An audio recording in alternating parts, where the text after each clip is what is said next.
Right, VRX400. This is my bike. Father's before. I did get it for him from Japan many years ago. Very cool bikes, almost like a flat tracker. But tank's done and sealed, which with this ethanol fuel, I don't know if you know, it is absolute shit. It will attack everything. Now there's a couple of blobs in there where it's run, but as you can see, you can't see any metal at all. So it's gone completely over everything. That means I ain't going to get no problem with rust at all.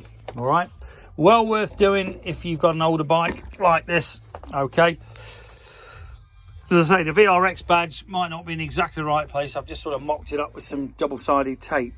But beautiful tank, sprayed by my friend at Zenkai.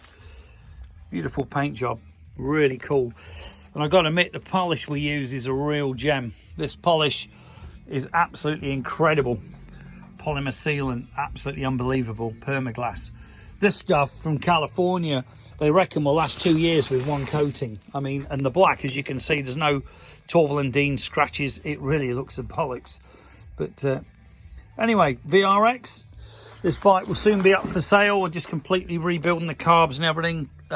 We've sealed the tank, as you can see, and we'll be getting rid of it. But what a cracking machine. Enjoyed riding it.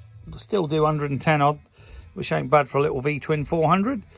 If you're interested in the bike, give me a bell, Mick. It's 01773835666. Thank you.